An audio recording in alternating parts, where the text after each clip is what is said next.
Hello everyone, जय हिंद। आज है 27 जनवरी और आज के इस वीडियो में हम 27 जनवरी से बनने वाले करंट अफेयर के सभी इंपॉर्टेंट क्वेश्चंस को डिस्कस करेंगे। कल रिपब्लिक डे था और कल हम लोगों ने डिस्कशन किया था कि राष्ट्रीय मतदाता दिवस जो कि 25 जनवरी को मनाया जाता है, इस बार इसका 13वां एडिशन रहा था।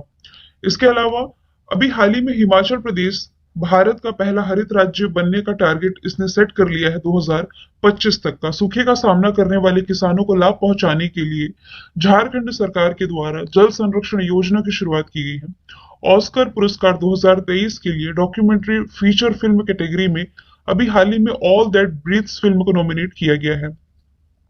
राष्ट्रपति मुर्मू ने टोटल 11 बच्चों को प्रधानमंत्री राष्ट्रीय बाल पुरस्कार 2023 से सम्मानित किया है। सीमा पार चल रही आतंक गतिविधियों पर निगरानी रखने के लिए बीएसएफ के द्वारा ऑप्स अलर्ट अभियान की शुरुआत की गई है। पर्यटन मंत्रालय के द्वारा दिल्ली में 6 दिवसीय मेगा इवेंट भारत पर्व का आयोजन किया जा रहा है। ये सभी क्वेश्चंस हम लोगों ने कल सॉल्व कर लिए थे। टेलीग्राम में आप लोगों ने इसकी क्विज भी लगा ली थी। टेलीग्राम में मेरे चैनल का नाम कल्याणी मैम ऑफिशियल है और उसमें कॉपीराइट का साइन भी देख लीजिएगा। 25,000 सब्सक्राइबर वहां हम कंप्लीट कर चुके हैं। देखिए, आज की क्लास बहुत लंबी नहीं होगी, शॉर्ट में रहेगी और डिटेल भी आपको जैसे मैं डेली क्लास में रखती हूँ वो नहीं रहेगी। रीजन मैं बता रही हूँ, क्लास में बहुत अर्जेंट में रिकॉर्ड कर रही हूँ। फिलहाल मैं दिल्ली में हूँ और खान सर के साथ एक शूट होना है, तो हो सकता है कल की क्लास में आप लोगों को प्रोवाइड नहीं करा पाऊँ, क्योंकि जैसे कि मैंने कहा था कि एमपीपीएससी का आपका कोर्स लॉन्च होने जा रहा है, तो ये 27 को लॉन्च हो जाएगा। ठीक है, तो यदि मैं बिजी रही तो कल की क्लास नहीं मिल पाएगी, तो 2 दिन का मैं मिक्स करके आप लोगों को कंटेंट प्रोवाइड करा दूंगी। शुरू कर लेते हैं। आज का हमारा पहला सवाल, 2023 में किस क्रम का गणतंत्र दिवस मनाया गया? तो 74वें क्रम का गणतंत्र दिवस मनाया गया है। मैंने आपको कल भी बताया था कि हमारा जो भारतीय संविधान है ये 26 नवंबर 1949 को बन करके तैयार हो गया था, इसलिए इस दिवस को हम विधि दिवस के रूप में मनाते हैं। हालांकि टोटल टाइम कितना लगा था हमारा संविधान बनने में? 2 वर्ष 11 माह और 18 दिन का समय लगा था, लेकिन ये लागू हुआ था इसके 2 महीने बाद, यानी कि 26 जनवरी 1950 को लागू हुआ, इसलिए इसे हम रिपब्लिक डे के रूप में मनाते हैं। तो यहाँ देखिए मैंने नीचे क्या लिखा है कि मिस्र के जो राष्ट्रपति है ना, अब्दुल फतेह अल सीसी, ये भारत में मुख्य अतिथि के रूप में शामिल होने जा रहे हैं।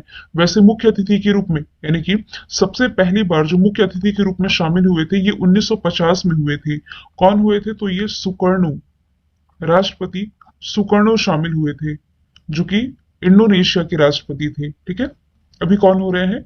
मिस्र के राष्ट्रपति अब्दुल फतेह अल सीसी। वही मिस्र जो कि 2022 में कोप 27 की मेजबानी कर चुका है।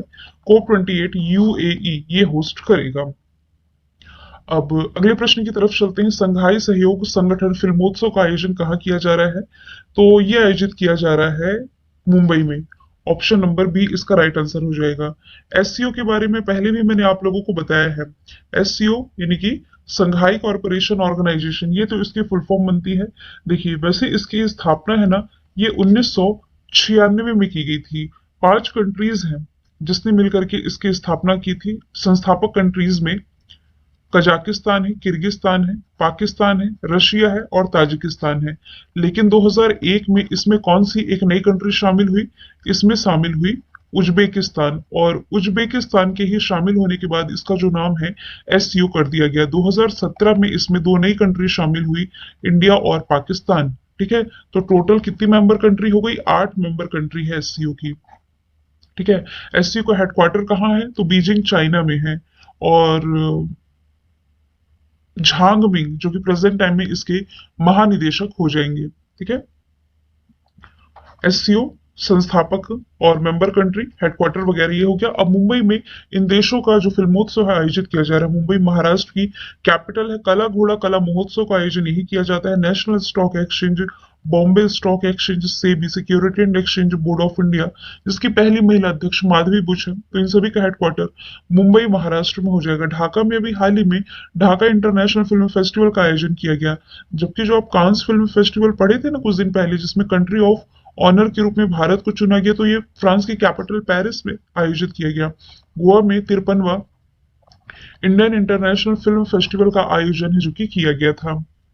इंडियन फिल्म में पर्सनैलिटी ऑफ द ईयर का अवार्ड इसी गोवा में जीता था कार्लो, सॉरी, चिरंजीवी ने, और जो कार्लोस सोरा है, इन्हें कार्लोस सोरा जो कि स्पेनिश डायरेक्टर है, इन्होंने सत्यजीत रे लाइफ टाइम अचीवमेंट अवार्ड जीता था। अगला प्रश्न, उत्तर भारत का सबसे बड़ा तैरता हुआ सोलर प्लांट का उद्घाटन कहाँ किया गया?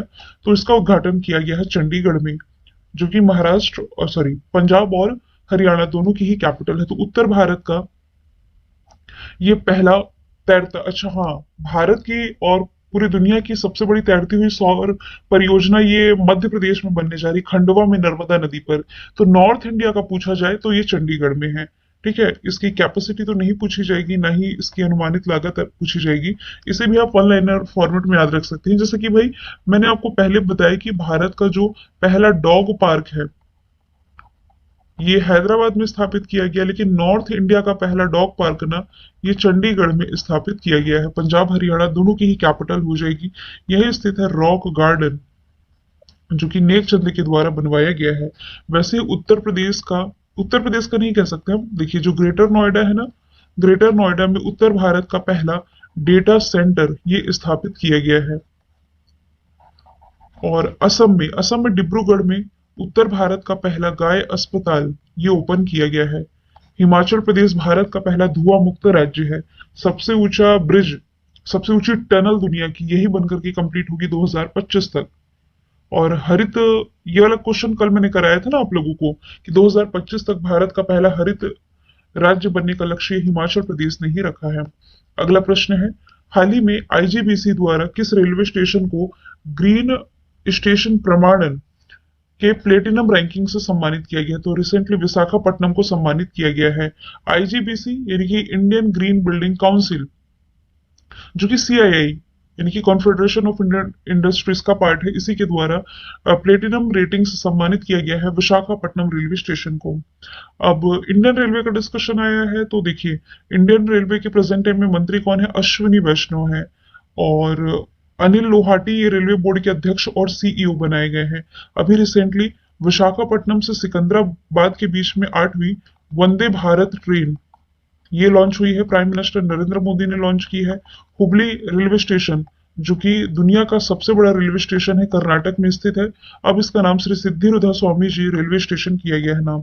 Food safety standard authority of India के द्वारा कुछ समय पहले ही भोपाल को 5 स्टार रेटिंग साथ ईट राइट स्टेशन का टैग, और रिसेंटली वाराणसी को ईट राइट स्टेशन का टैग मिला है। भोपाल में जो कमलापति रेलवे स्टेशन है ये भारत का पहला वर्ल्ड क्लास रेलवे स्टेशन है। वाराणसी तो रोपवे फैसिलिटी यानी कि यातायात के लिए रोपवे सर्विस प्रोवाइड कराने वाला ये भारत का पहला शहर बना है, जो कि संघाई कॉर्पोरेशन ऑर्गेनाइजेशन का मैंने डिस्कशन किया था जस्ट, तो इसकी सांस्कृतिक और पर्यटन राजधानी के रूप में से चुना गया है, क्योंकि एससीओ 2023 की जो मीटिंग होगी ये इंडिया होस्ट कर रहा है इस साल। अगला प्रश्न है, हाल ही में किसने फाइड वर्ल्ड चैंपियनशिप 2023 की मेजबानी कौन सा देश करने जा रहा है? तो कजाकिस्तान में इस साल की वर्ल्ड शतरंज चैंपियनशिप अस्ताना, जो कि इसकी कैपिटल है, अप्रैल मई के महीने में इसका आयोजन किया जाएगा। जो वर्ल्ड चैंपियन मैग्नस कार्लसन का नाम आप पढ़ते हैं ना, जो कि कहाँ से बिलोंग करते हैं? नॉर्वे से। तो ये इस शतरंज चैंपियनशिप में नहीं पार्टिसिपेट करने वाले हैं। फाइड यानी कि इंटरनेशनल चेस फेडरेशन 1924 में अस्तित्व में आए, लॉजन स्विट्जरलैंड में हेडक्वार्टर, आर्काडी डोकोरविच अध्यक्ष, और भारत के जो विश्वनाथन आनंद है, मतलब कि ये भारत के पहले ग्रैंड मास्टर भी रहे हैं ना, तो ये इसके उपाध्यक्ष हो जाएंगे। ये हो गई कजाकिस्तान की लोकेशन। इसी की कैपिटल पहले नूर सुल्तान थी, बाद में फिर इसने नाम बदल करके अस्ताना कर दिया गया। कजाकिस्तानी तेंगे यहाँ की करेंसी हो जाएगी। अच्छा, यहाँ से मैंने आप लोगों को कैस्पियन सी से सीमा साझा करने वाले कंट्रीज की लोकेशन बताई थी। यदि आप देखेंगे तो कजाकिस्तान ये सीमा साझा कर रहा है, कृति की ट्रिक थी ना, KRATI, कजाकिस्तान, इधर रशिया, इधर अजरबैजान, इधर तुर्कमेनिस्तान, और ये ईरान। कृति की ट्रिक आप याद रख सकते हैं। तो कजाकिस्तान सीमा साझा करता है, लेकिन उज्बेकिस्तान नहीं करता। कजाकिस्तान और उज्बेकिस्तान के बीच में अरल सागर है, जिसका 90% पानी है, जो कि ये सूख चुका है। तो भारत क्या क्या होस्ट करेगा इस साल? G20 होस्ट करेगा, SCO होस्ट करेगा, और ICC मेंस वर्ल्ड कप। ठीक है। आईसीसी मेंस वर्ल्ड कप ये भी इस साल भारत होस्ट करेगा। फ्रांस, तो देखिए अभी समर ओलंपिक और विंटर ओलंपिक समाप्त हो चुके हैं। समर ओलंपिक 2020 का हुआ था जापान के टोक्यो में, तो इससे +4 करो, यानी कि 2020 से +4 तो 2024, तो 4-4 साल में होता है। 2024 में फ्रांस के पेरिस में नेक्स्ट समर ओलंपिक होगा। वैसे ही विंटर ओलंपिक चाइना के बीजिंग में हुए थे 2022 में, तो उसमें +4 करो 2026। तो इटली के मिलान में 2026 के विंटर ओलंपिक आयोजित किए जाएंगे। अगला प्रश्न है, कौन सा शहर पर्यावरण और जलवायु स्थिरता पर G20 कार्य समूह की बैठक की मेजबानी कर रहा है? तो कर्नाटक की राजधानी, ये इसकी मतलब फरवरी के महीने में इस बैठक का आयोजन किया जाएगा पर्यावरण और जलवायु स्थिरता पर। तो G20 वर्किंग ग्रुप भूमि क्षरण को रोकने और खराब भूमि को बहाली और जैव विविधता पर वृद्धि पर ध्यान केंद्रित करने के पर्पज से इसका आयोजन किया जा रहा है। आप ये याद रखें कि G20 इस साल का भारत होस्ट कर रहा है, इसकी थीम जरूर याद रख लें, one earth one family one future, वसुधैव कुटुंबकम की भावना पर आधारित ये थीम के साथ भारत इस साल होस्ट करने जा रहा है। बैंगलोर कर्नाटक की कैपिटल है, वृषभावती नदी के किनारे बसा हुआ है। भारत का पहला integrated AC railway terminal Bangalore में ही ओपन हुआ है। 44वां शतरंज ओलंपियाड ये चेन्नई में आयोजित किया गया था। दिल्ली में भारत पर्व का आयोजन किया जा रहा है, ये मैंने कल बताया था आप लोगों को। इसके अलावा उदयपुर में G20 की जो शेरपा मीटिंग रही, ये आयोजित की गई, भारत की तरफ से लीड किया था नीति आयोग के पूर्व सीईओ अमिताभ कांत ने। अगला प्रश्न है, हाल ही में ऑरेंज फेस्टिवल 2023 का तीसरे संस्करण के आयोजन कहाँ किया गया? तो इसका आयोजन नागालैंड में किया गया है। नागालैंड के कोहिमा जिले में इसका आयोजन किया गया है। तो यहाँ संतरा उत्पादकों के मतलब जिस हिसाब से यहाँ भारी मात्रा में संतरों का उत्पादन होता है और लोग जिस हिसाब से संतरों के उत्पादन में अपनी मेहनत दिखाते हैं, मेहनत करते हैं, तो उसे चिन्हित करने के लिए ये फेस्टिवल मनाया जाता है। वर्तमान में ये जो रुसोमा गांव है जहाँ फेस्टिवल मनाया गया है, यहाँ संतरे के लगभग 35,000 पेड़ खड़े हैं और इससे गांव वालों को 40 लाख रुपए से अधिक की आय हो रही है। तो नागालैंड की राजधानी कोहिमा है। आपके एग्जाम में भी पूछा गया था कि हॉर्नबिल फेस्टिवल कहाँ मनाया गया? तो देखिए, त्योहारों के त्योहार के नाम से इसे जाना जाता है, हॉर्नबिल फेस्टिवल, जो कि 1 से 10 दिसंबर तक आयोजित किया गया था कोहिमा में ही। ठीक है।